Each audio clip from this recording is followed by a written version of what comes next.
To the What More Can Be Done to Prevent Teen Pregnancy, How Motivational Interviewing Can Enhance Your Practice webinar.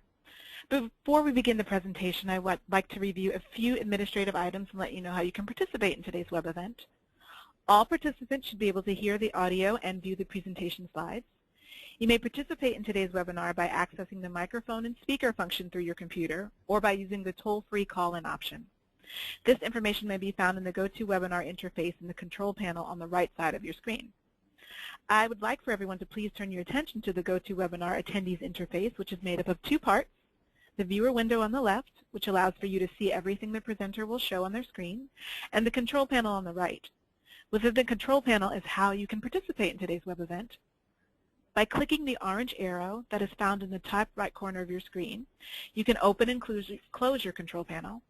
And to keep your control panel open or visible, from the View menu, please ensure that your Auto Hide control panel option is not selected. Questions may be typed in the question box at any time during the webinar presentation. Simply type in your question and click Send. This will be an interactive webinar. There will be polls and question and answer phases during this presentation. You may also utilize the Raise Your Hand feature during the presentation. If you do need to have a question raised, please click on the hand and raise your hand, and it will appear next to the name icon by your registration information. We don't anticipate any issues with today's webinar, but if for any reason technical difficulties arise during this event and the audio and/or screen views are lost, please attempt to dial in and log back into this webinar through the original webinar invite you received. If access is still unable to be regained, please check your email inbox for updates regarding rescheduling of this webinar event. We will now begin the webinar presentation, and thank you everyone for attending. Thanks, Jamie. I appreciate it. Well, welcome everybody. This is Deb Chilcote with Healthy Teen Network. As Jamie said, today's webinar is What More Can Be Done to Prevent Teen Pregnancy, ways that you can integrate motivational interviewing to enhance your practice. So we know there's many ways to address teen pregnancy prevention. You could implement an evidence-based intervention, improve the social determinants of health in your community, and link youth to healthcare. However, have you ever wondered what more you could do? Well, motivational interviewing might be just what you're looking for to enhance your current practice. So it was first developed in the substance abuse field, and it's definitely been experiencing a surge in acceptance and practice in other social science fields, especially ours in teen pregnancy prevention.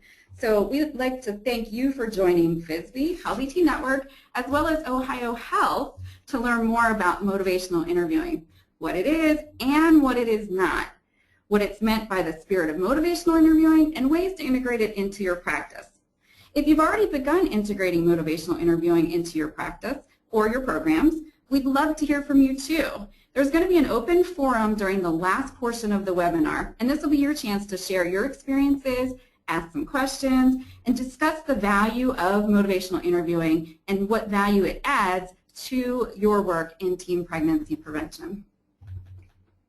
So, as I said, I'm Deborah Chilcote with the Healthy Teen Network, and I am here with Alexandra Eisler. Hello. And we also have some guests from Ohio Health, but just want to tell you a little bit about Alex and my experience with motivational interviewing. We have been doing a lot with this, certainly within the past few years, and it's kind of been sparked by, again, this need to do additional work around teen pregnancy prevention. We do training on evidence-based interventions that are developed based on motivational interviewing and motivational enhancement therapy.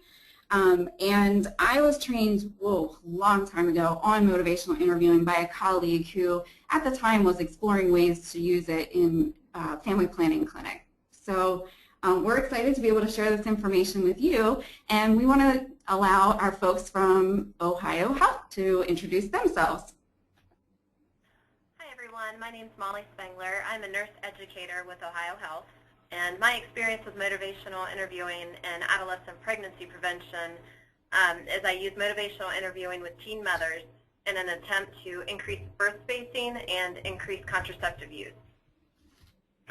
Okay, and my name is Robin Lutz, and I'm the director of our program. Just to tell you a little bit about our program and how we use motivational interviewing, Ohio Health is a large hospital system with 5 hospitals in Central Ohio and 8 OBGYN and family practice clinics from which we recruited our participants. The recruitment criteria was females, 10 to 19, all Medicaid recipients, and they were 28 weeks gestation to 8 weeks postpartum. And we have 600 in our program. We are a Prius grantee awarded by the Family and Youth Services Bureau, and our program is called TOP, not the TOP, that the evidence-based intervention called TOP, but we named it before we knew about that TOP. It's called Teen Options to Prevent Pregnancy. It's a randomized control trial in which we are comparing repeat pregnancy rates across 2 experimental conditions. Usual care for a young teen is the control condition, and then our intervention condition consists of 2 novel components, which include home-based and telephone-based care roughly once per month for 18 months. And we use, within those interventions in the home or on the phone, we use motivational interviewing to help the participants space their babies at least 18 months apart and to choose their birth control methods. The nurse educator uses MI, which, as you will see, is a non-judgmental, non-confrontational approach involving reflective listening, fostering internal motivation for change, and gentle provision of health information. We use, most often, the elicit, provide, elicit, which we will be describing later. So we elicit the young women, their views regarding the benefits and downsides of delaying a future pregnancy and each of the forms of birth control methods. And then the nurse asks for permission to provide education and constantly elicits the adolescent's reaction to the information. For fidelity, all of our conversations are taped with a handheld recorder, and we have a coach who listens to the tape and provides grading, if you will. There is actually a standardized tool called the Mighty tool, which you can download, and we'll explain that later as well. Another novel part of our intervention is the provision of transportation and a top clinic where participants can receive birth control if they do not have a provider when they come into the program. We've leased a van, and we take them to their appointments, and we also give Depo-Provera in the homes after they see their doctor in the top clinic, if that is what they choose. We are very excited to be using motivational interviewing, and especially because, as you will see, it addresses the goals of the Affordable Care Act and current healthcare trends in empowering the patient and realizing what works for them and taking ownership of their own healthcare decisions. And that's kind of excellent. Thank you, Robin and Molly. No small feat there in Ohio, I assume. So have you gotten a sense of how well it's working so far? We feel like it is. You know, our evaluator, of course, is keeping statistics, but just it's very exciting to see the young women taking, like I said in the introduction, taking ownership of their health care and their decisions and enabling them to do that. And we are seeing them choose birth control, you know, the long-acting birth control, definitely more frequently than the national average at this point. But like I said, we don't have hard facts, so I'm not allowed to talk about final conclusions yet. No problem. I think it's a good sense that it was going to be really effective. So we'll all be waiting to see how well it works and what the outcomes are. Thanks so much for sharing a little bit about your project. Just want to go over a few things for our housekeeping. And just give me 1 second while the slide advances. There we go. You'll notice with the GoToWebinar functionality, there is a chat box. It should be in your dashboard on the right-hand side of your screen. And we want to make sure that you can locate it and you can use it so that we can communicate and back and forth and try to be as interactive as possible. So in the chat box, would you please just type your first name and the organization that you're representing today. And we're all very curious, what motivated you to attend today's webinar? So I'm going to give you a few minutes, not a few minutes, sorry, a few moments to go ahead and type that in.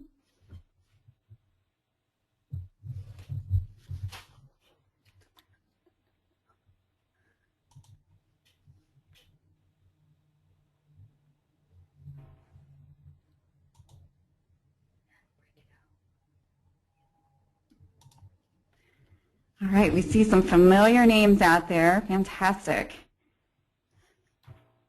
Okay, it looks like some folks may actually have been trained in motivational interviewing before. Well, the good news is there's a couple updates we're very excited to share with you. Some folks are really excited to get as much information as possible and learn more in the clinic as well as in the community. Fantastic. Okay. All right, keep typing in. We're going to keep looking at this. Oh, fantastic. Someone is interested in seeing how motivational interviewing can be used with students with special needs. We don't have a specific focus on that today, but we have our contact information available to you. We absolutely would love to talk to you more about that. All right, fantastic. Thank you, everyone.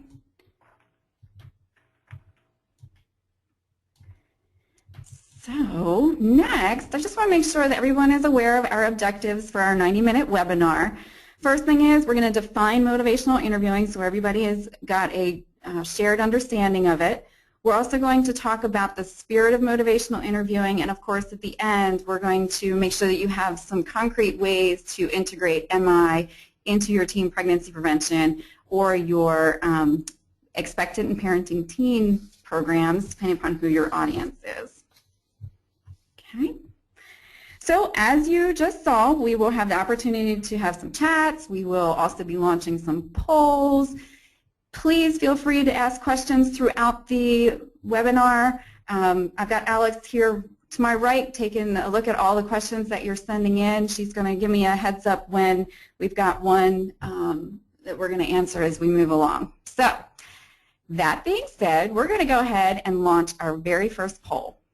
So this is a very simple true-false question, and that is, after today's webinar, do you expect to be an expert in motivational interviewing? So I am going to give you just a second to answer. Okay, so do you expect to be an expert in MI?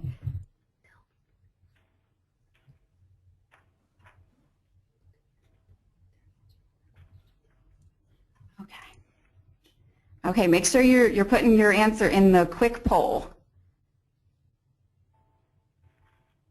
Okay, fantastic. So I'm going to close the poll and share the results. So it looks like 92% of you agree you are not going to be an expert in MI.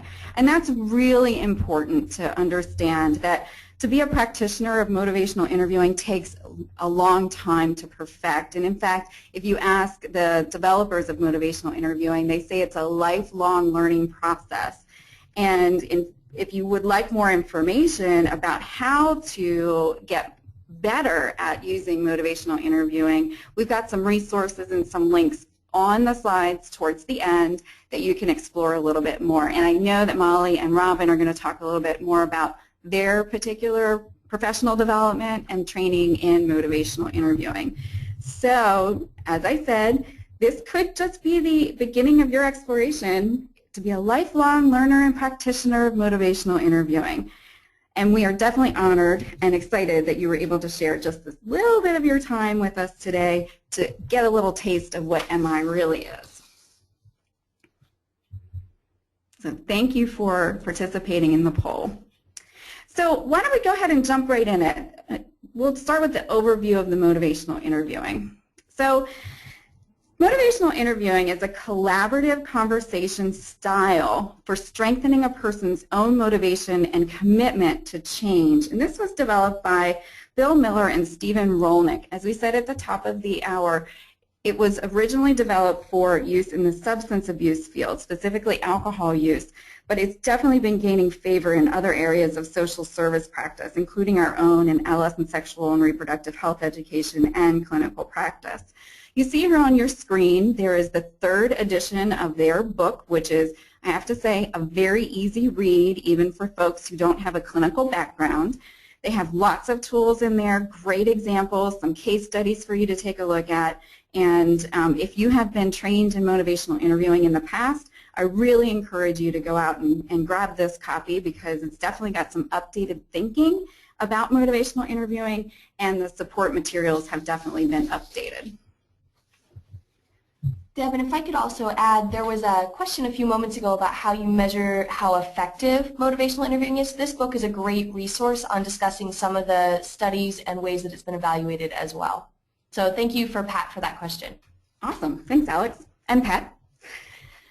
So on your screen, you see something that may be very familiar to you, and this is, of course, the cycle of change from DiClemente and Prochaska. This is the stages of change theory, the trans-theoretical model.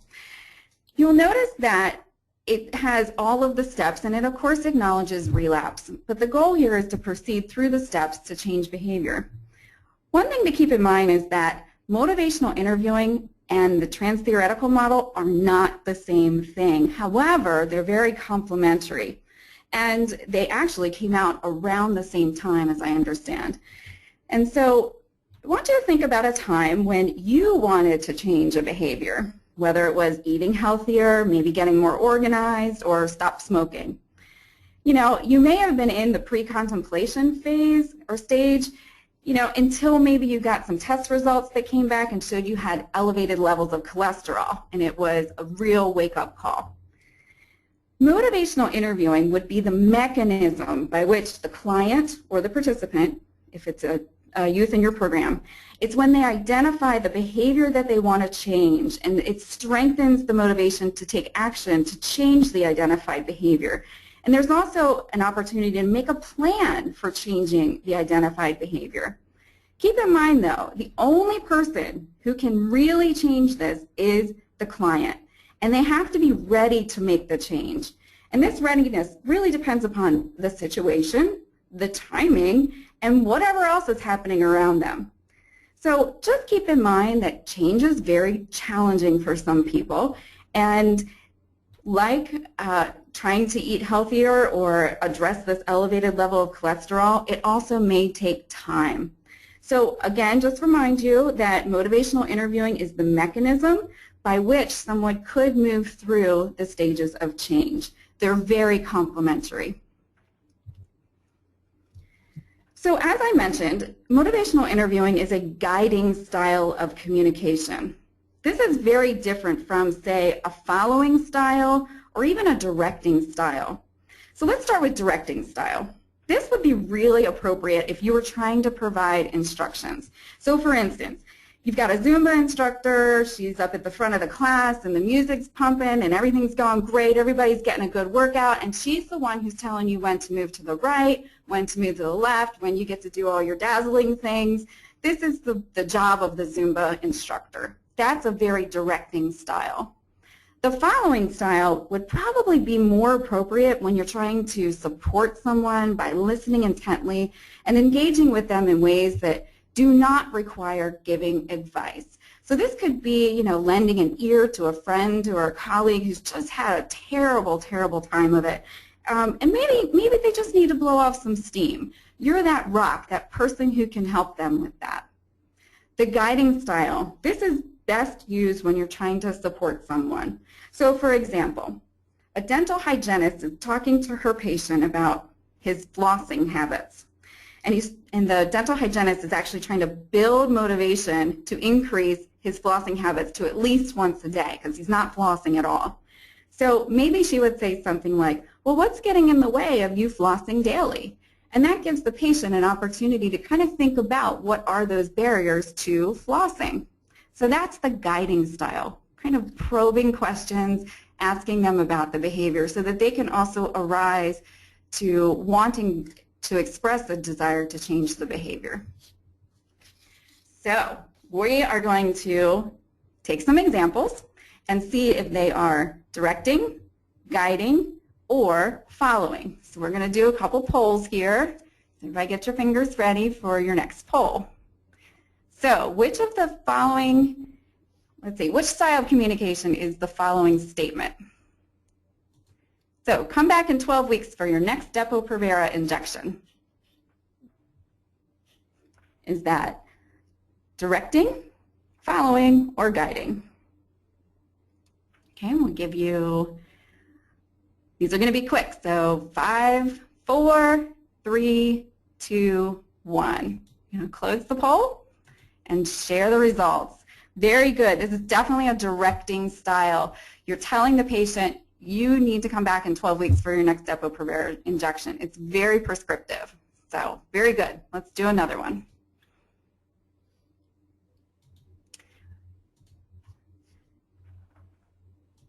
What style of communication is used in the following statement? I have been in your shoes before. I have been in your shoes before.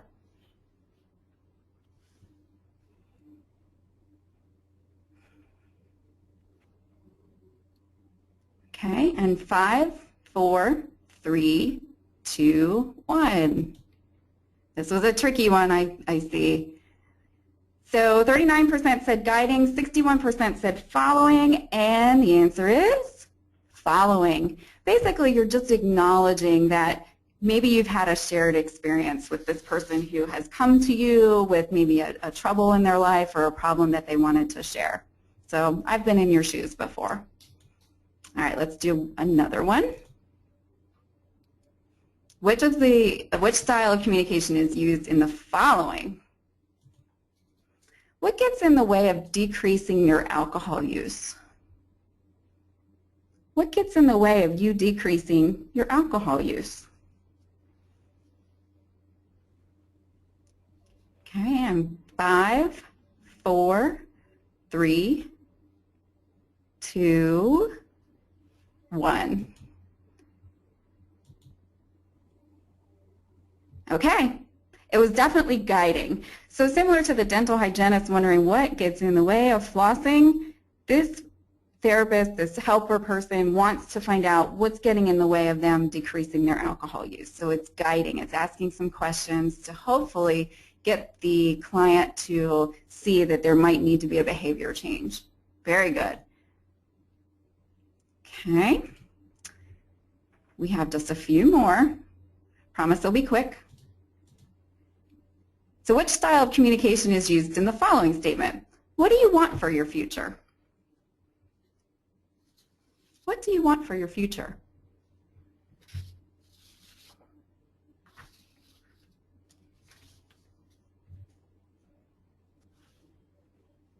All right, and 5, 4, 3, 2, 1. Okay, this one might have been a little tricky too. This would definitely be guiding. I see 86% of you agree with me. Good. Because you're asking the young person to think about the future, what they want. This is an opportunity for them to express a desire or wanting to change behavior, or at least laying out a plan. So good job. All right, we've just got a couple more. Okay, this one's your simple one. This is super easy. Put down the donut. Put down the donut. 100% of you got it correct. It is definitely directing. So not sure if I need to expand on this, but maybe sometimes you tell yourself to put the donut down. Maybe somebody else is telling you to put the donut down. Regardless, it's a directing style of communication. All right, let's just do one more. One more. All right, which style of communication is used in this statement? I'm here for you when you need me. I'm here for you when you need me.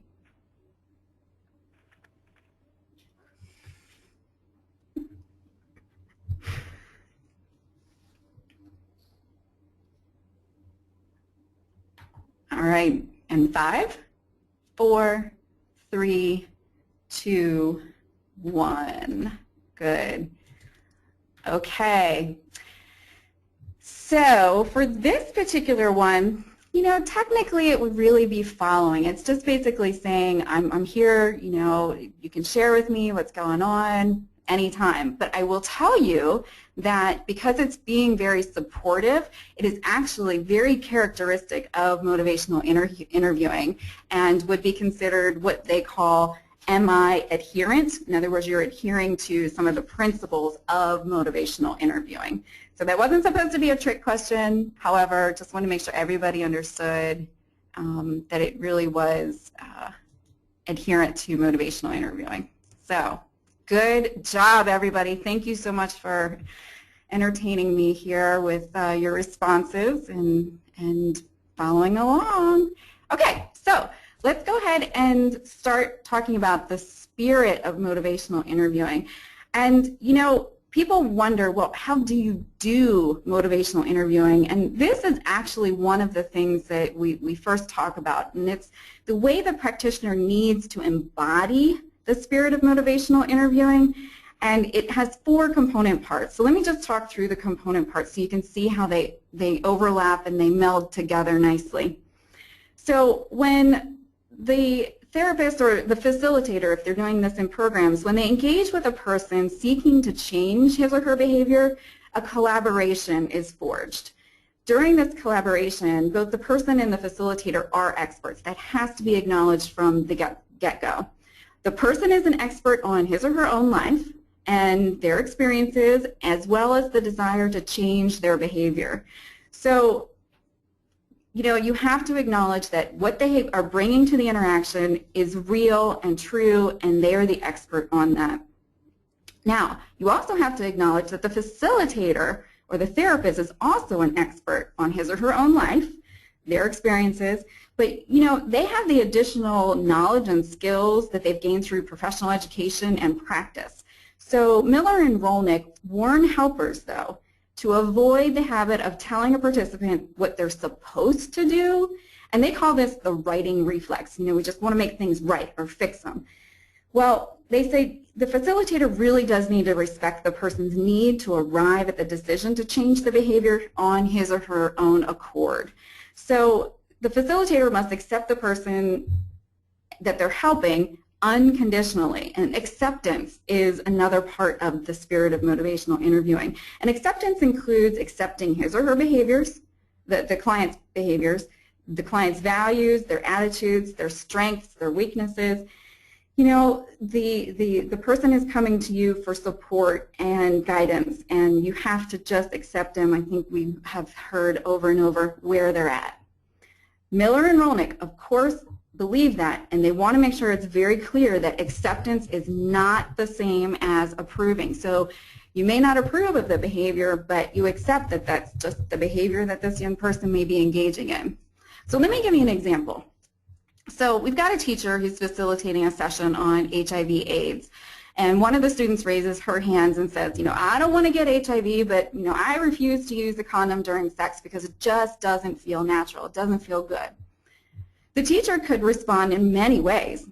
If they use the righting reflex, it might sound like this.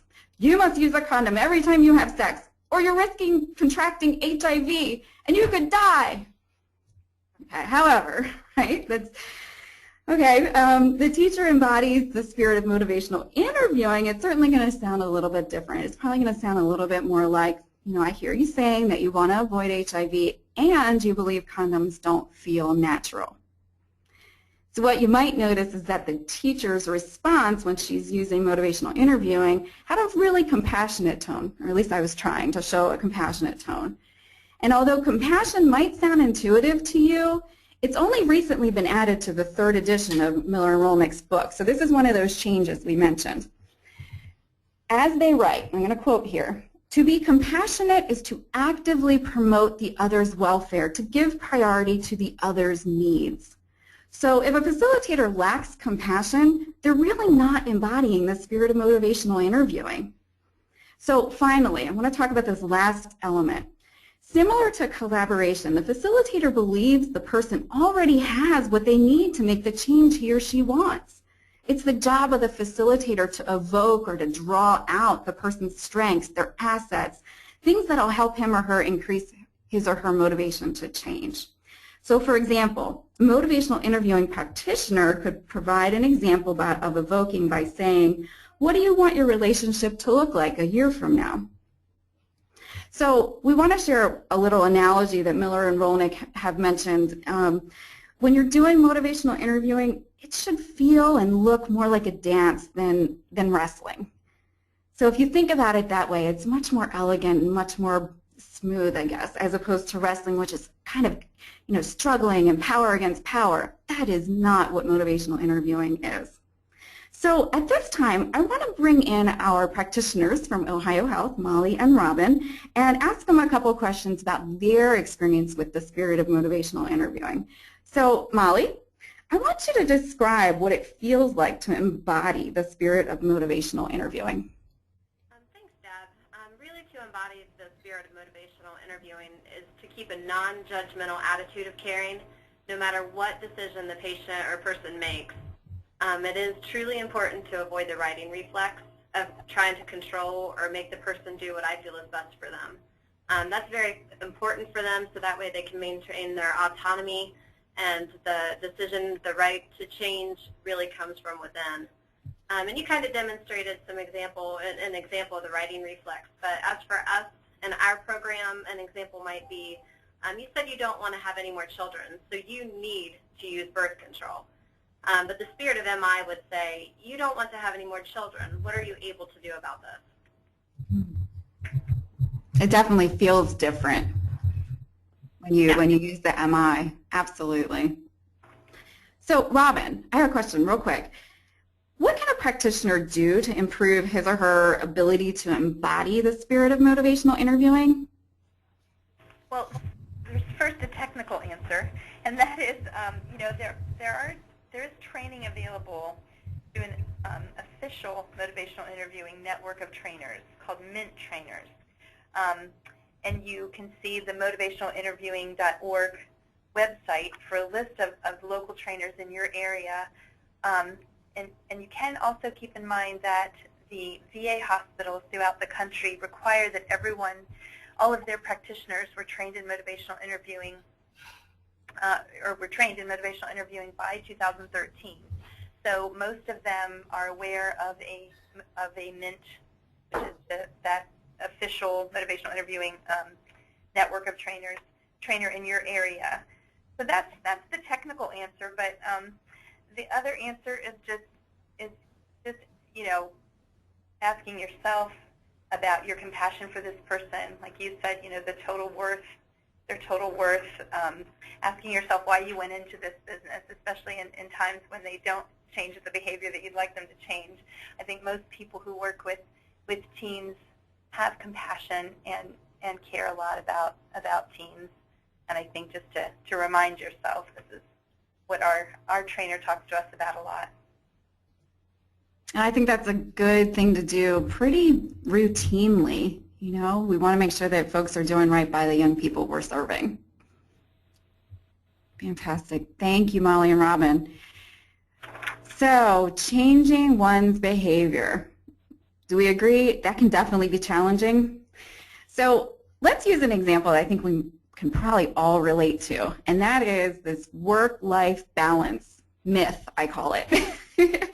So, lots of people are feeling overwhelmed by real or perceived demands on them, whether it's a looming deadline for a project at work or that mountain of laundry that's leaving your family wondering if they'll ever have clean underwear and socks, or, oh, that dental hygienist. Did you ever make your appointment to go back and get that cleaning you were planning on doing?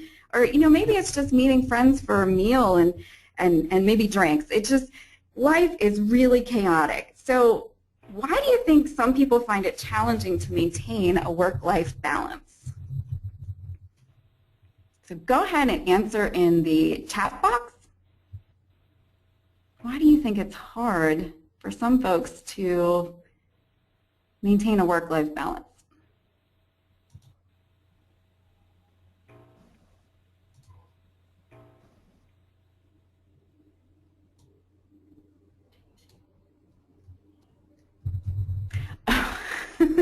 Some people say they're addicted to stress. Maybe it's capitalism's dominating this. Maybe they just need motivation.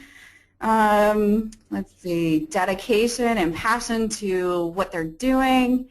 Let's see. There's only so many hours in the workday, and trying to do what's right by your family and also by the youth that you serve can be challenging. Maybe there's just kind of blurry boundaries. These are awesome, awesome responses. Competing priorities, yeah. Let's see. Oh, this is a good one. Everybody wants to be good at all things. You know, you don't want to let any of the balls in the air drop at all. It's just, oh, terrible juggling act. Oh, and absolutely those expectations that are probably a little internal, but a lot externally imposed on us. So this is fabulous. Thank you so much, everybody. And this really is why, as you know, there's this booming industry of life coaches and personal organizers and maid services. And by the way, all those self-help books that are, you know, on the shelves and websites that can help you figure out how to maintain work-life balance, they're all trying to help you change your behavior. Whatever you are able to control, I should say, acknowledging that some of this might not be in your control. And so when you're trying to help someone change their behavior, motivational interviewing obviously is an excellent option.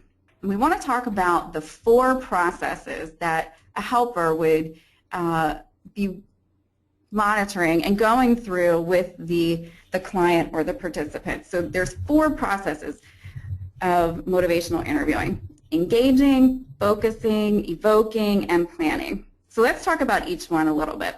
So engaging is what happens at the beginning of the interaction or the relationship between the helper person and the one who wants to change behavior.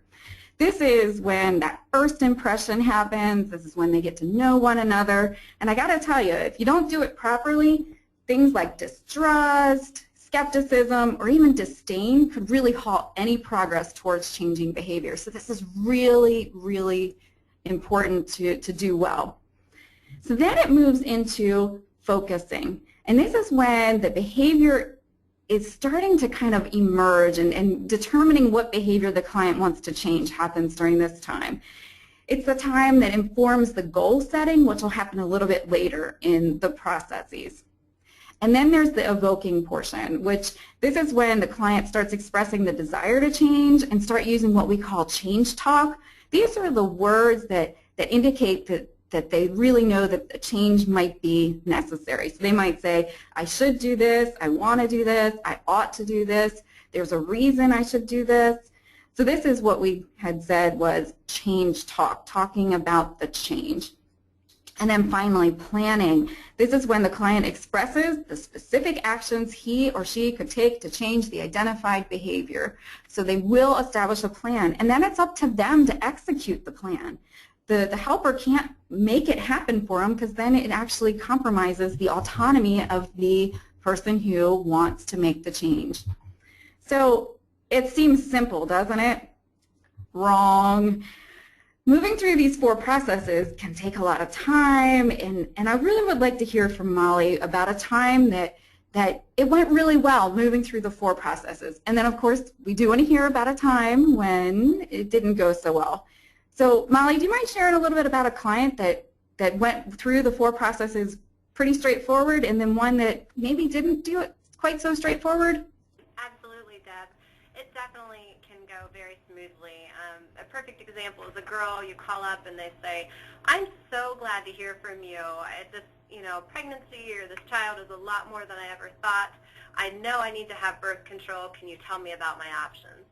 And then we talk about all their birth control options. They pick out a method, and they call their doctor, and they go to their appointment. So it really can move from point A to point B very quickly, and it's a great process.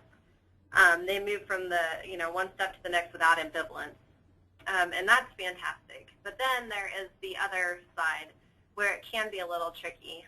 The engaging process, if you have a person who maybe has trust issues or a flat affect, it's very, very important to gain their trust for rapport building. And then focusing for us is usually typically not too hard, because the teenagers know why they're in the program, and they know that we're going to be talking about birth spacing and contraception. But you do have some of the teens that would rather talk about their boyfriend, their living situation, what they had for dinner last night. So sometimes you have to reel it in and really focus on what the goal, the motivation of calling is for. The evoking stage, I think, in my personal experience, is the hardest. To draw out change talk and to have your patient or the person verbalize the desire for change, for changing against the status quo, can be difficult. And then finally, the planning phase. Once they do get to the point where they are ready to make a change, at that moment it might sound like a really good idea, and they'll go ahead and have a plan in mind. But then within 24 hours, something can happen, or they forget, and then the follow-through might not be there, or even ambivalence might take over. Ah, ambivalence. That's a beautiful segue to our next slide. So, as Molly said, there's this big word called ambivalence, okay?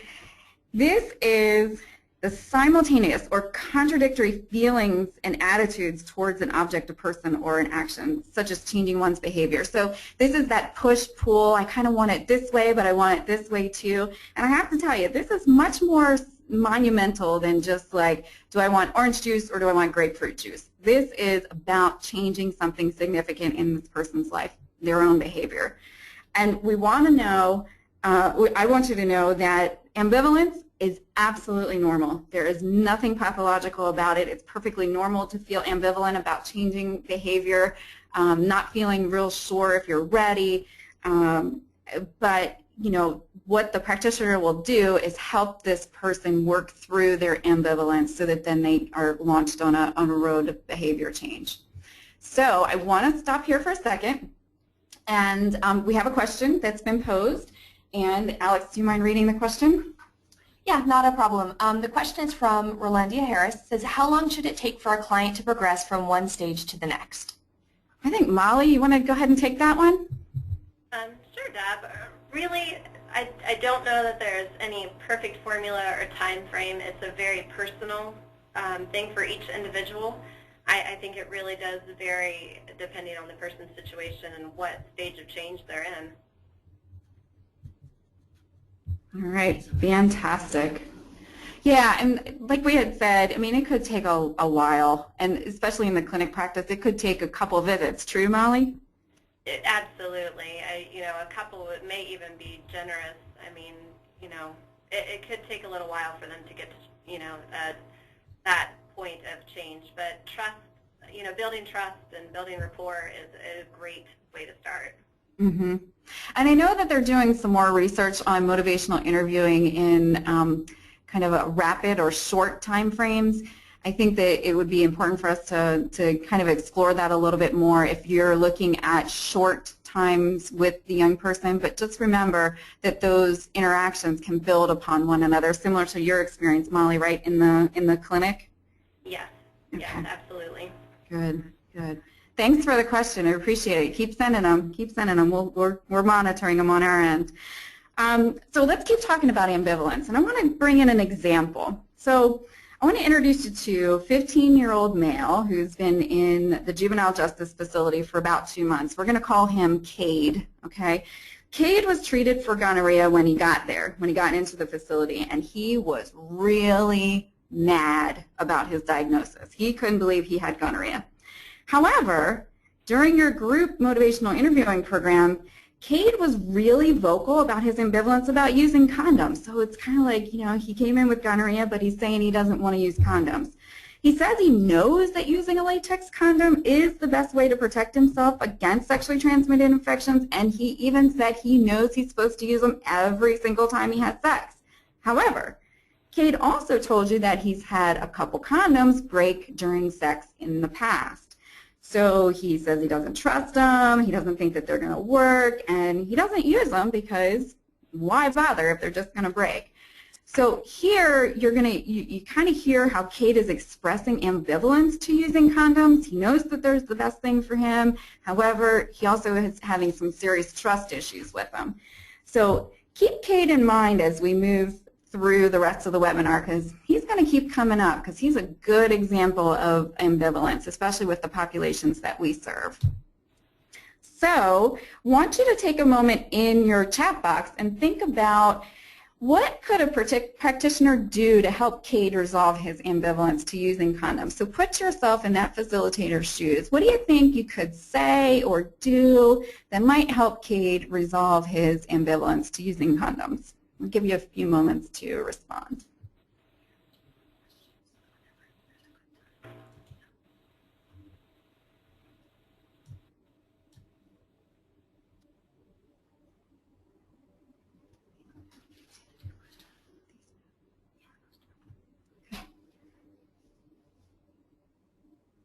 Okay, so someone has suggested asking Cade if there's a time where condoms might be more fun, maybe appealing to using them in a different way. You could go over the pros and cons of using condoms. You know, condoms might break sometimes, but typically they don't. Maybe you can throw a little bit of information Cade's way.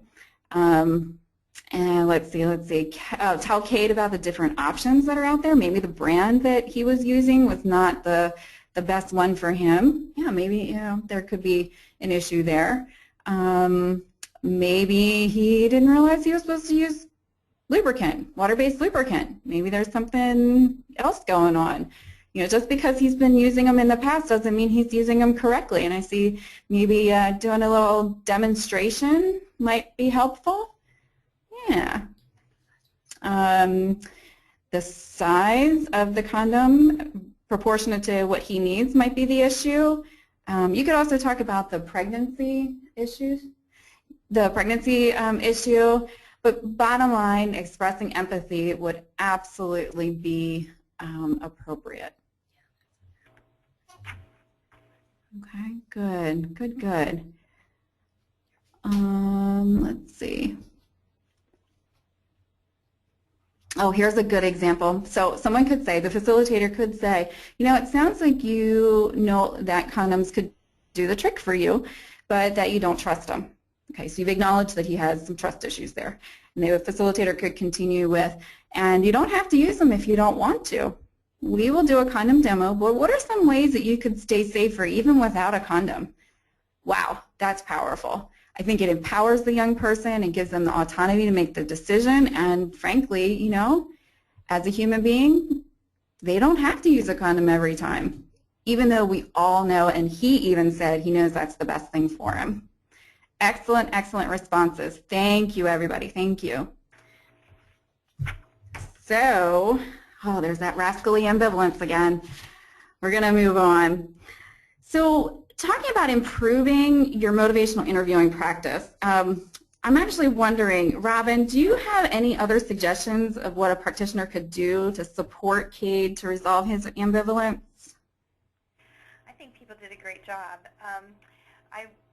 I think just to reiterate what you said about empathy and in his own ambivalence, just to acknowledge that ambivalence by saying, you know, on the one hand, it sounds like you can't trust condoms. You feel like you can't trust condoms not to break, but you know they're a good idea. Just and then provide elicit, which I'm going to say again and again because it's something I think that people could take away, to always elicit them first, so they're the ones doing the talking. So Cade, you know, tell me what you know about using a condom.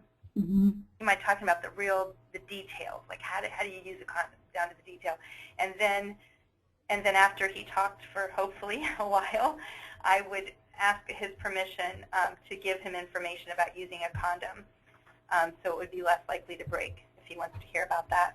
Mm-hmm. And and then provide that info, and then elicit again. You know, what do you think about that information I shared with you? How does that fit with what you want to do?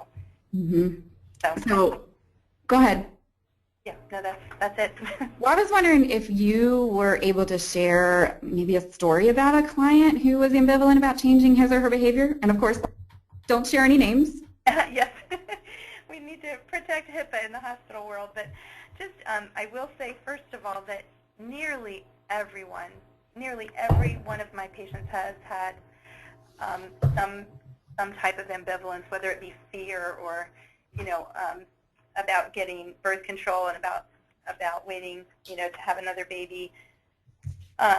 So it was hard to come up with just one, but I decided to come up with the most difficult one for me, and that was a patient who she already had a baby when she came into our program, so this was her second baby, and she the baby was very sick and had its special surgery needed, and she said to me, or when I talked to her about birth control, she said, I'm so overwhelmed with my baby, and everything that's going on with my baby, I don't want to talk about birth control.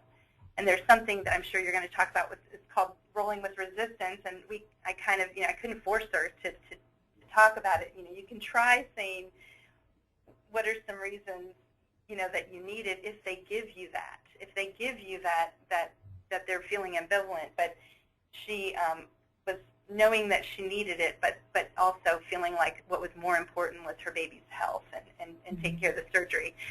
So that was a really tough one for me because I was kind of stuck and needed to end the phone call because I could not get anywhere with her ambivalence.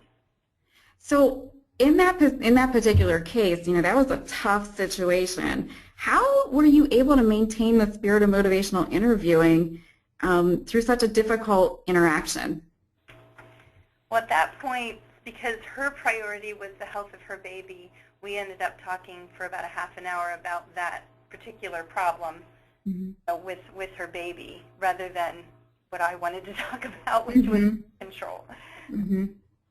And then just curious, do you go back with your colleagues, like maybe you went back to Molly, do you guys talk about, maybe not the exact person, but just like how you could even improve using the spirit, or embodying the spirit of motivational interviewing in those really tough situations? Like how do you process that?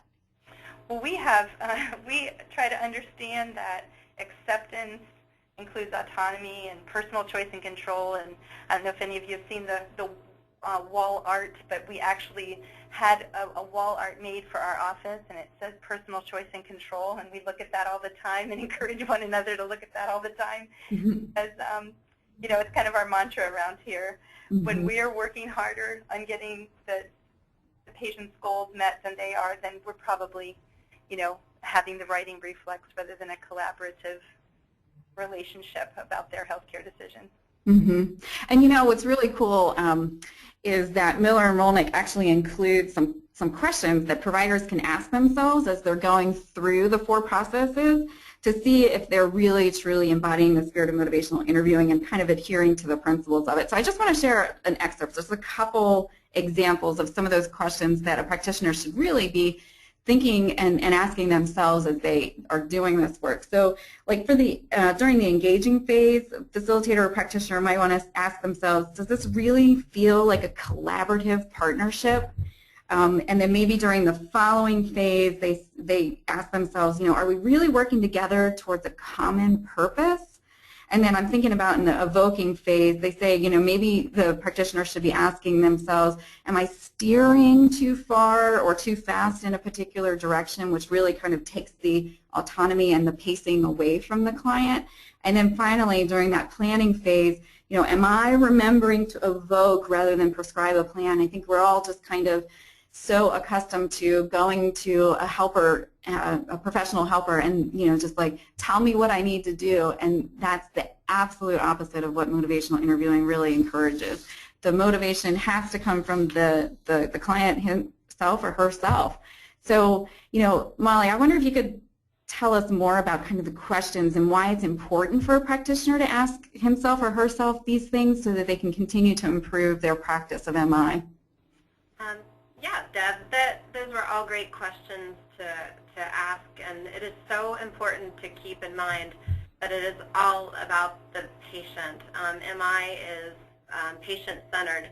Ultimately, it is the patient's choice, and we have to be cognizant of what they want because they are the experts on his or herself. And by doing this will enhance and maybe even improve and make it a lifelong commitment for a change for a person because they have that buy-in, their choice. What's really interesting, I just want to highlight here for a second, is, all of those folks out there who are listening, the fact that you're thinking about maybe integrating motivational interviewing into your practice means that you're also changing your behavior. So thinking about these processes would be really important for your own work as you try to think of other ways to enhance teen pregnancy prevention.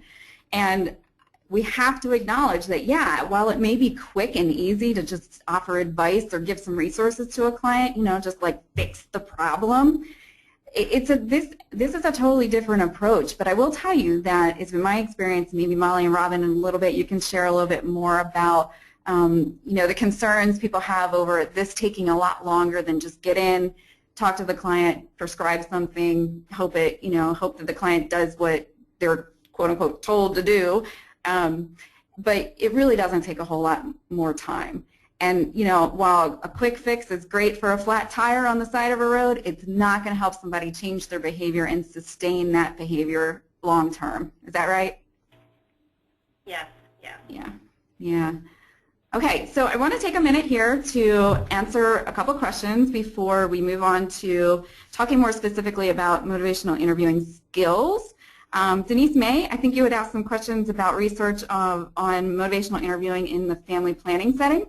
Absolutely, there's a growing body of research that's looking at how this can be used in clinic and also using this particular thing in contraceptive counseling, which is exactly what Robin and Molly are talking about with their particular project. So I would definitely encourage you to reach out to them to hear more specifically about what those conversations sound like, or you know, maybe some lessons that they've learned along the way. Yeah, there's definitely lots of research looking into MI in clinic settings. And then Lisa Lee had asked about motivational interviewing working in the classroom. There is more and more focus being put on motivational interviewing in group settings and certainly in the classroom. And it's, you know, the thing to keep in mind is embodying that spirit of motivational interviewing can be applied anywhere. It can be applied in your own relationships with colleagues at work. It can be applied at home. I mean, there's endless ways that this can be applied, and we're going to talk about ways, times I should say, when maybe MI isn't the best option, but it definitely could enhance what's going on in the classroom.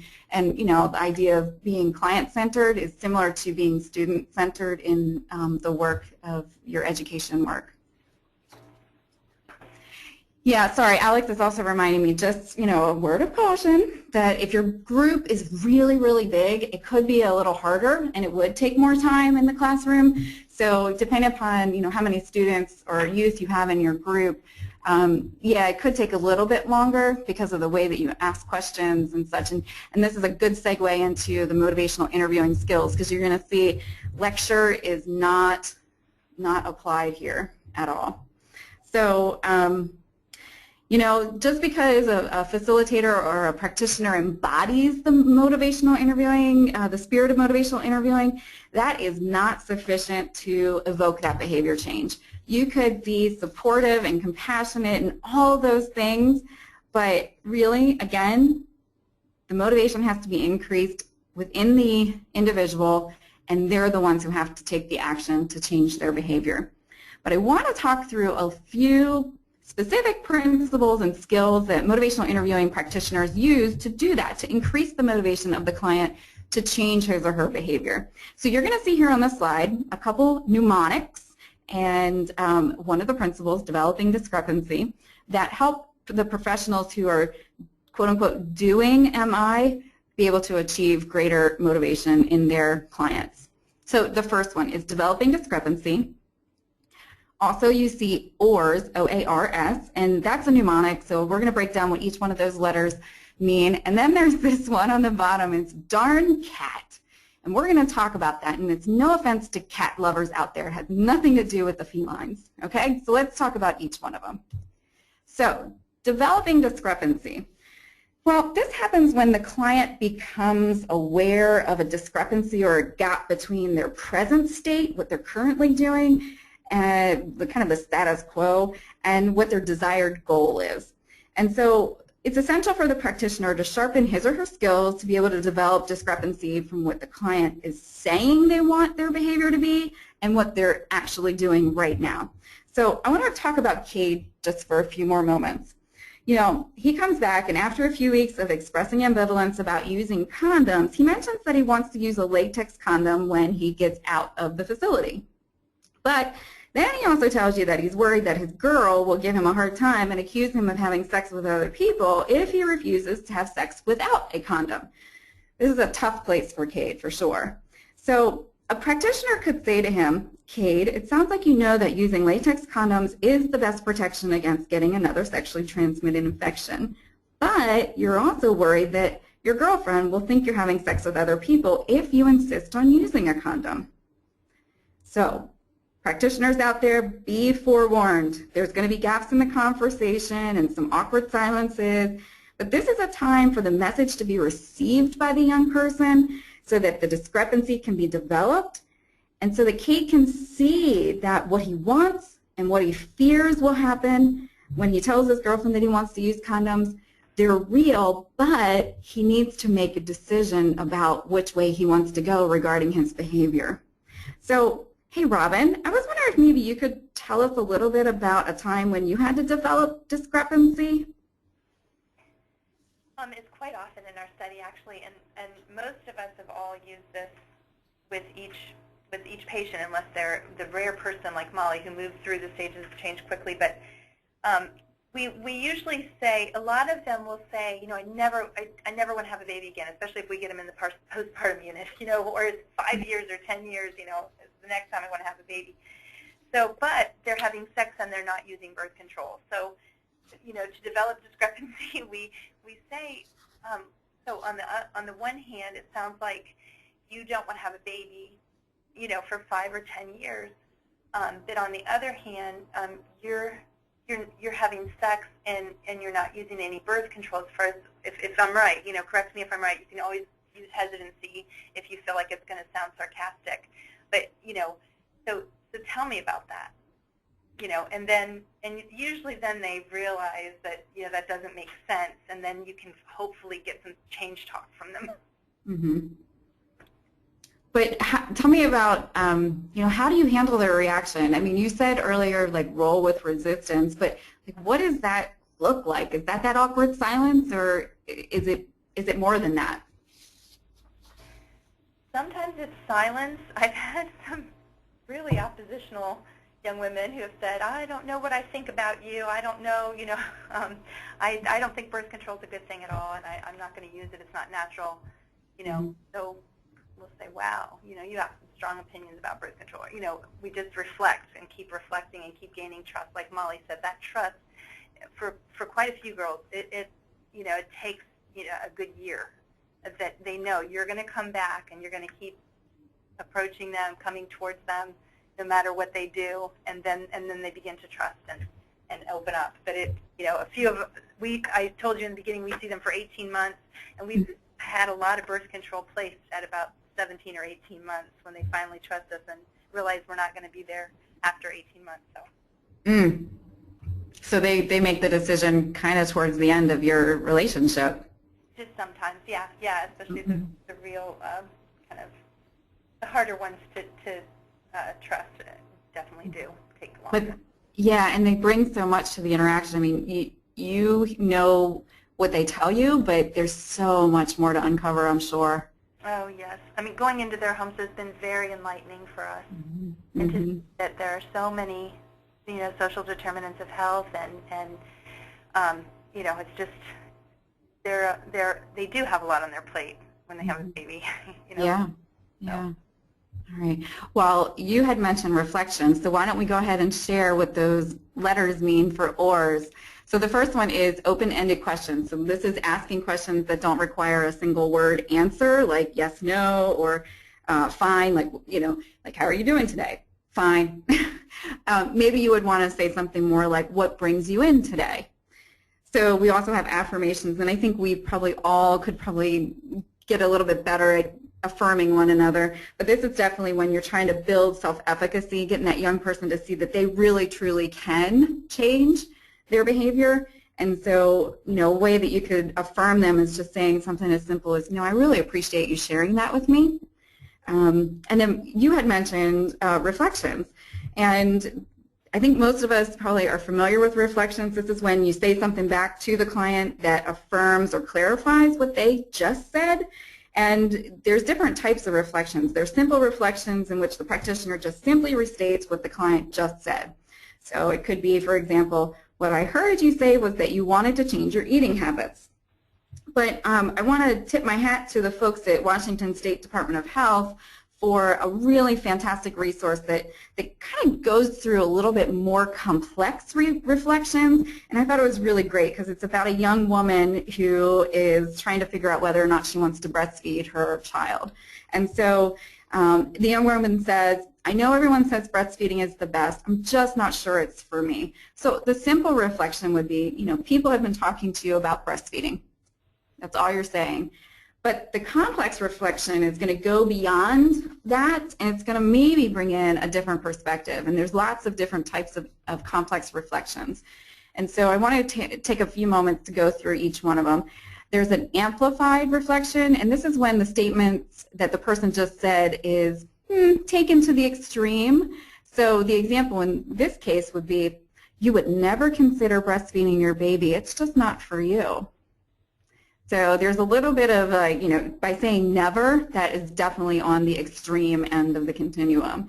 That way she could come back and say, well, no, I never said never. I just am not sure if it's for me just now or like for the entire year or whatever the case may be. And then there's a double-sided reflection, and this is when you reflect back to that ambivalence and go through some of the pros and cons. So on the one hand, you aren't sure breastfeeding is for you, and on the other hand, you've heard that breastfeeding is best for your baby. So she can see that you're acknowledging both sides, the pros and the cons, the benefits and the costs of breastfeeding. The next one is guessing the unexpressed, and this is a little tricky sometimes. And this is when you're trying to guess at what the underlying statement is, like maybe there's something behind what they're saying. You could say something like, so you hear different things from different people. She could affirm that, or she could say, no, I'm getting a consistent message here, whatever the situation is. And then there's the affective reflection. And this is all about the feelings where you reflect back their emotions that they've expressed. And so it's very clear that this young woman sounds confused. And you could say, you feel confused about this. And if that's not necessarily the emotion that she's feeling, she could correct you. Or maybe you've just given her an opportunity to label how she's feeling. Maybe she's not even really sure what she was feeling, but you've given her an opportunity to clarify. You could, what is called, continue the paragraph, and this is kind of when you get them to finish the statement or you finish the statement, and it sounds something like, so you aren't sure which way you'll go when it comes to breastfeeding, ... and then they can respond. And then, of course, you can always rely on metaphors. People love metaphors, which basically restates the person's statement. So you could simply say, so it sounds like you're on the fence. So, Robin, I was just curious, do you know or do you have the experience of one type of reflection working better with youth over another? Well, this is, I want to point out that this is anecdotal, and in my experience, I have not seen this written by Dr. Miller or Dr. Rolnick, but I kind of feel like with these different types of complex reflections, I usually use them according to their to the participant's personality. You know, a lot of teenagers have a pretty fiery and expressive temperament, so it's easy to do the amplified. You would never consider using breastfeeding your baby. It's just not for you. And they respond to that if they're a more, like I said, outgoing, expressive personality. And however, if you can assess quickly their personality, or if you've known them for a while, if they're a more logical personality, the double-sided works very well. They like to hear their ambivalence and talk it out. And then, maybe the very quiet patient who will say, how's it going today? And, how are things with you? And they'll say, good. And so we have to keep saying, so, like, your baby's sleeping through the night, you're sleeping through the night, and everything's going very well. And then they'll correct us, like you had said. But that's more the quiet person who doesn't speak a lot. And then, maybe the deeper feeling person that has a hard time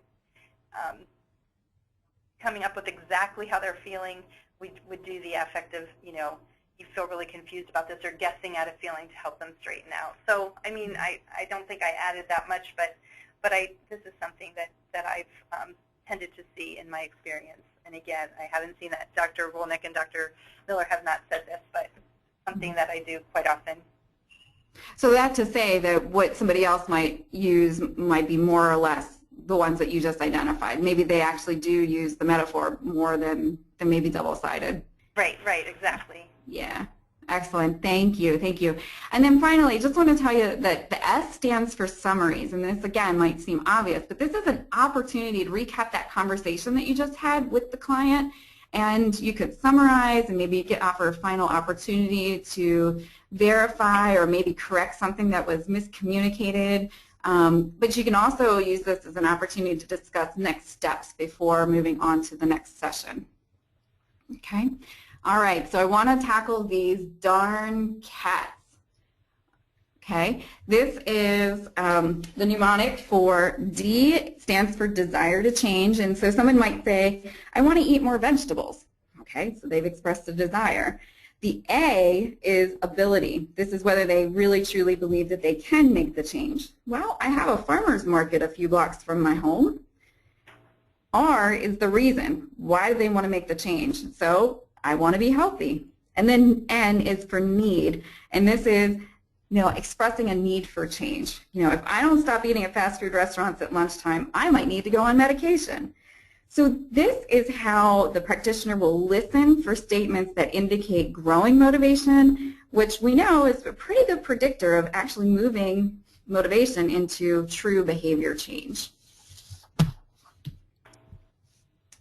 Okay, so I want to go back to our friend Cade. This time I want you to type the first letter of the word that corresponds to darn in the chat box every time you hear a word, phrase, or statement that expresses change talk. Okay? So get those fingers ready. Here we go. This is how Cade responded to the practitioner, to his facilitator. He said, I really want to use condoms. I'm totally down with it, but it's my girl. I keep thinking about her. She's going to go ballistic. I mean, she's going to think I am, I don't know, Listen, I know I'm strong and I need to wear them because I sure as don't want to get an STD. It's just she's so fine and I just don't want to lose her. So what was the change talk you heard Cade say?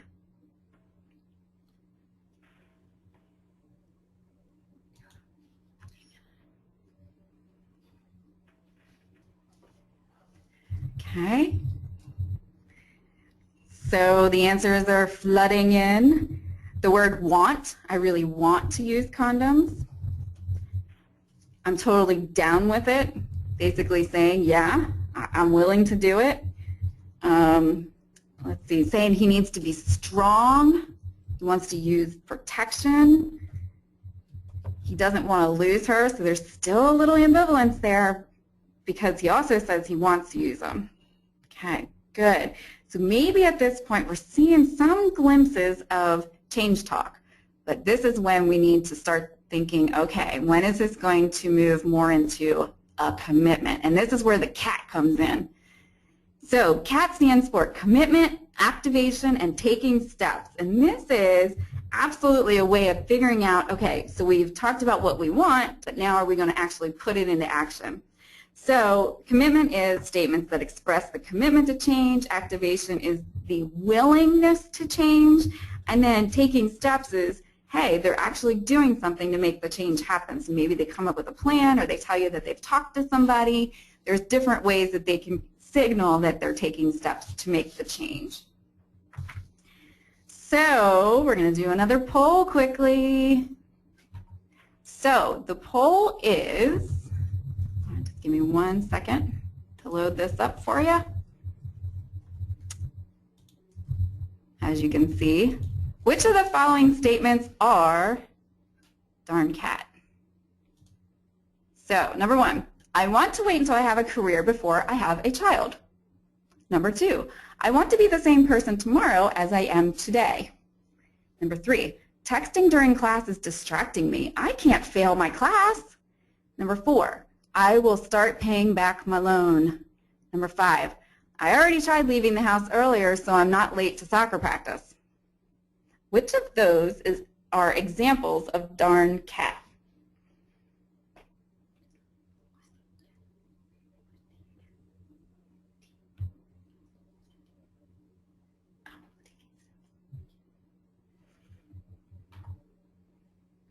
All right, 5, 4, 3, 2, 1, and the poll is closed. All right, there you see the results. So number 1 is an expression of desire. So that's the D. Number 2 is not a darn cat. Basically, this person is saying, I'm not changing. I'm going to be the same person today as I am tomorrow. Now, they could be meaning, like, in general, the same person, but if they're talking about expressing behavior change, they're really not saying they're going to make any changes between today and tomorrow. Number 3 is an example of reason. Number 4 is an example of commitment. And number 5 is an example of taking steps. So thank you all for participating in that poll. And I want to go ahead and move into our segment of putting it all together. This is why you came. This is why you were motivated to come and listen to this motivational interviewing webinar. So I'm actually going to ask Molly a couple questions. And the first one is, how do you keep up with all these pieces of motivational interviewing? I mean, they could get jumbled up and this mnemonic mess, and it would be very hard, I would imagine, to focus on the client you're serving if you're trying to think, did I do the spirit of motivational interviewing, or what stage are we in? I mean, how do you keep it all straight? It definitely can be a little confusing and overwhelming in the beginning. Definitely when you're being, tape recorded and you're going to be graded. And I would like to say, just practice doing it again and again, and having a Mint trainer review my tapes and kind of help me. And I would like to say, just, I can just memorize it all and do it all. But honestly, our Mint trainer helped us with a cue sheet that was really good for guidance. Okay, but be honest. How long did it take you to feel confident about your motivational interviewing practice? I am still working on it. I mean, I feel at this point I have confidence. It took, for me personally, it took several months to feel definitely confident. I don't know how long it'll take before I really feel competent. But according to Miller and Rolnick, they said it can take up to 10 years to become MI proficient. Don't be scared, everybody. It's all good. It's always about performance improvement. So speaking of which, how do you know when you're doing motivational interviewing well? I mean, are there measures? Of course, there are grading sheets, again, back to the Mint trainer. But, for me personally, when the patient is talking more than I am and they're moving towards change talk, that really helps me realize that, hey, I'm doing my share. I'm doing this motivational interviewing thing well. So I wonder if it might be easier for us to actually show an example or listen to an example of maybe something that's not motivational interviewing, and then maybe an example of what is MI. Do you think you guys can demonstrate that for us? Absolutely. I will go ahead and act as the counselor, and Robin will be the participant. And this is the persuasive style. This is not motivational interviewing. So, Alexis, so I see you're here for birth control. Is that right? Yeah. I think it's a great idea. I think it will be great for you. I mean, you already have a baby, and the last thing you need is being a teenager and all. I guess you're right. Well, how would it be to have another baby? Of course, birth control is a great idea. I think we need to start with something that lasts a long time, something that you aren't able to forget, like taking the pill. I think you should use an IUD or an implant. They are the best.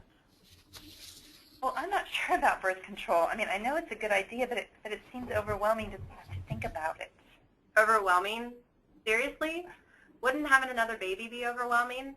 I think it's what would be, that would be overwhelming. You really need to think about this. I know. Are you following what I'm saying?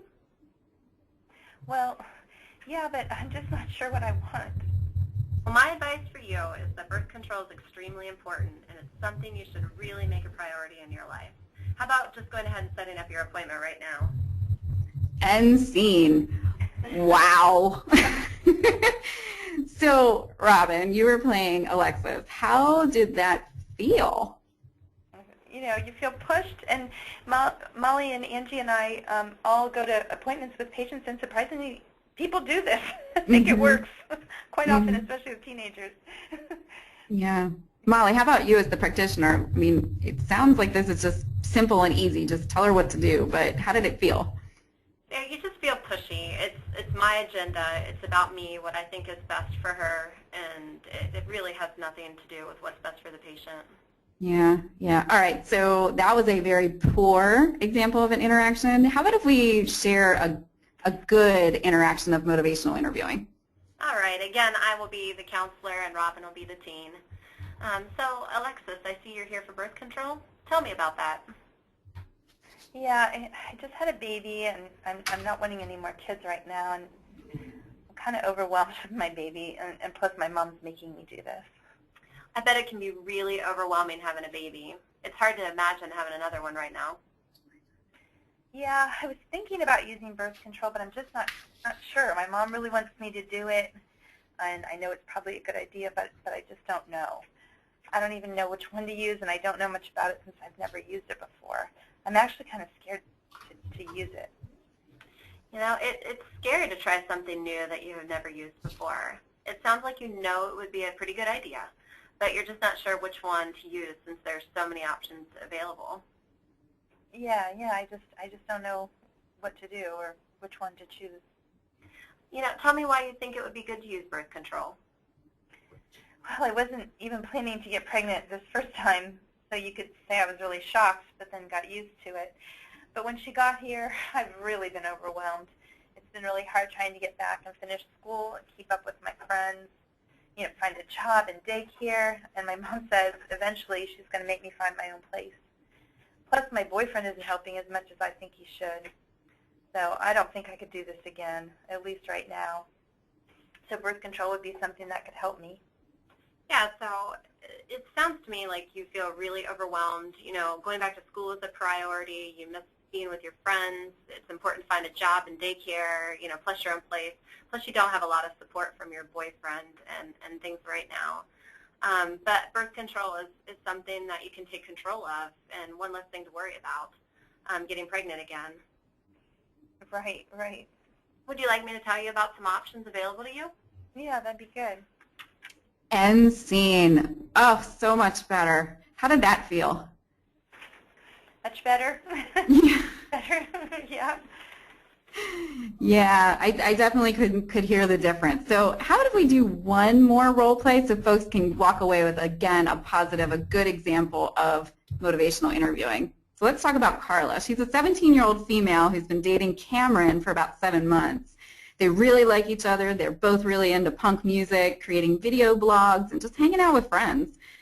During their relationship, Cameron and Carla have fooled around with one another and have engaged in vaginal intercourse a few times. Now, though, Carla's having second thoughts about their sexual relationship, and she comes to you, her youth leader, and shares her feelings. So, Robin, do you mind being Carla, the youth, and Molly, how about if you be the youth leader? Okay. Sure. Miss D, can I ask you a question? Of course. It's kind of hard to talk about. It's about Cameron. Well, me and Cameron. Okay, tell me what's on your mind. Well, we've been dating for a while now, and I can't seem to think of anything else these days. What are you thinking about?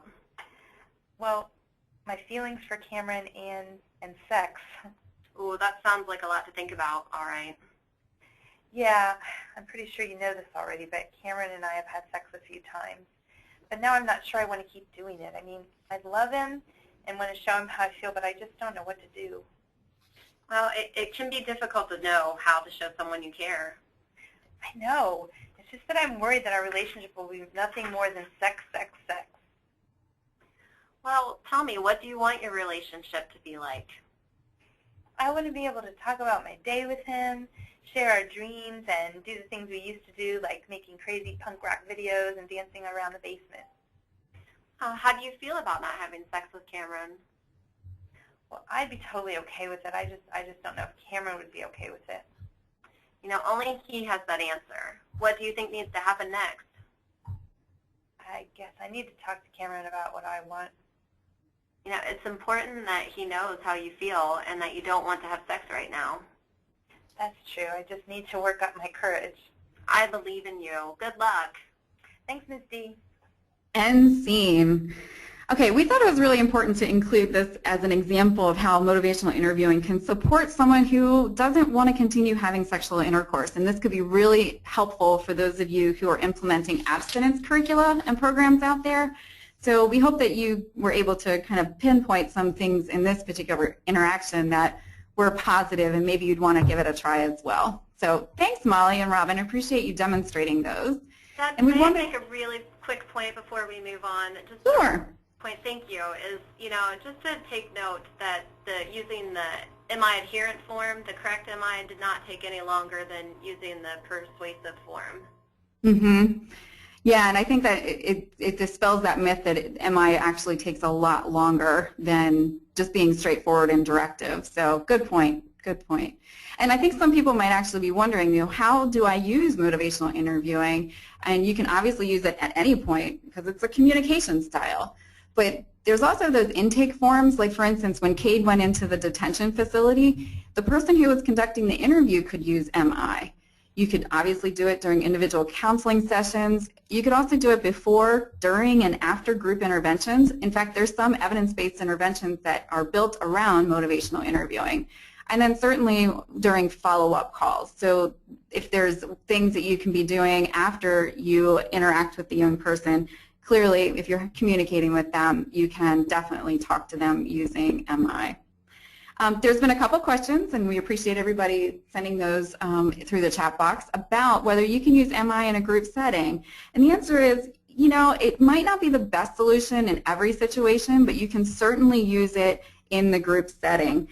In fact, there's been lots and lots of studies looking at motivational interviewing's effectiveness, and there's a couple meta-analyses, but the one that I want to highlight was done in 2010. And while the author really is a huge supporter of motivational interviewing, he does caution using it in a group setting, saying that, you know, you cannot use motivational interviewing alone to think that there's going to be significant behavior change. It probably is best to do it in a combined approach. And so thinking about how you might be able to integrate this into your work would be really, really helpful during your planning phase. You know, in group facilitation, you can definitely bring in the spirit of motivational interviewing, using the ORs, developing those discrepancies. And then, Robin, you had mentioned earlier when we were talking offline about there's a book now by Christopher Wagner for motivational interviewing in groups. Yes, and it's actually called Motivational Interviewing in Groups by Christopher Wagner and Karen Ingersoll, who's done a lot of work with youth. And there's a whole chapter there on adolescents in particular. Excellent, excellent. So there was a question about motivational interviewing and the difference or the similarity with motivational enhancement therapy. I'm going to actually let Alex respond. So motivational enhancement, so the question was, what's the difference between the two? And the real quick and dirty between the difference is that motivational enhancement therapy is an adaptation of motivational interviewing, and it's a slightly more directive, though empathic, form of therapy. It kind of came out of an alcohol abuse background. And motivational interviewing is a therapeutic technique that is more guiding. It's more based around eliciting from the participants or from the clients. And so motivational interviewing, suffice it to say, came out of motivational interviewing and is a therapy that's often used a bit more directively, but with the same spirit and the same approach. And if you'd like more information on that, there's a website, I think it's called improvingmipractice.org, and it's out of a public health organization in Michigan, and they've got a really nice synopsis of the difference between the two. Excellent, thank you. Okay, so I want to be mindful of time, and I want to share with you just a few benefits to using MI, and they would be, of course, it can result in stronger or longer maintained behavior change. Clearly, it can be used in a group and an individual setting, so even if you start to use it in your group setting, you can definitely include it in your one-on-one interactions with young people. And you know, it can be used with individuals of various ages, okay? So whether you're working in middle schools, high schools, or even in college age settings, you can definitely start using motivational interviewing in your practice. A couple challenges that we typically hear is that limited time with the client. As you heard, it doesn't take much longer, or it's about the same amount of time as opposed to just a directive style. There's also this need for additional feedback and training, and again, we'll share some resources related to that. But then we also want to acknowledge that, you know, MI is not applicable in every situation, and there was a crisis situation that you heard Robin talk about earlier. And so, Robin, whatever happened with that young mother who didn't want to hear about birth control because she was dealing with a sick baby? Well, unfortunately, she called me about just a few weeks later and said, hey, you know, I need to talk about birth control now. I just had unprotected sex. And so we brought her in, and unfortunately she was pregnant. However, the good news is that she called me the day that she delivered her baby. We continued to talk for the next 9 months. She called me from the delivery room, actually, and had me come over, and she got birth control right in the hospital. And was very motivated for birth control with that third baby. That was a wake-up call. So she quickly arrived at a behavior change, but not necessarily maybe when you thought it was the best time. So again, it demonstrates why it's important that the individual make the decision of when that happens. Yeah, yeah. Okay, folks, we want to just get one more poll out of the way, and we wanted to thank everybody again for submitting your questions, and Alex has been fiercely over here typing answers away. We'll stay on for a little while if you want to keep asking questions, but let's do this last poll. This is really appropriate. How motivated are you to consider integrating motivational interviewing in your practice after today's webinar? Very motivated, somewhat motivated, or not motivated?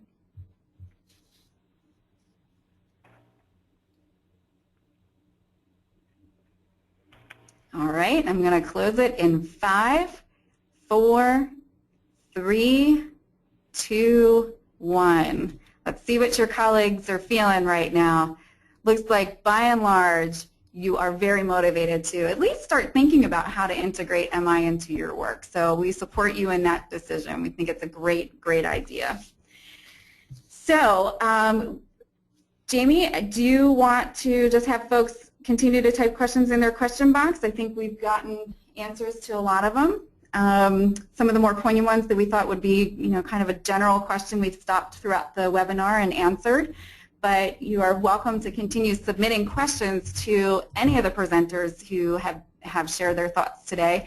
Myself, Alex, Robin, or Molly.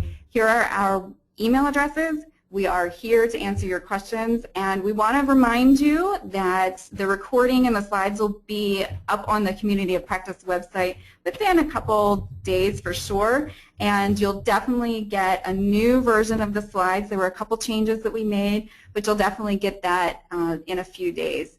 And there is no evaluation that you have to complete after the session. We just are thrilled to have had this opportunity to share our experiences and talk to you a little bit more about motivational interviewing. And we want to wish you the absolute best as you explore how you can integrate MI into your practice and your programs. So I'm going to flip through and put those resources up on your screen. But remember, you'll be able to find those on your slides when you receive them. All right, I wish everyone safe travels home from work today and hope to hear from you soon. Take care, everyone.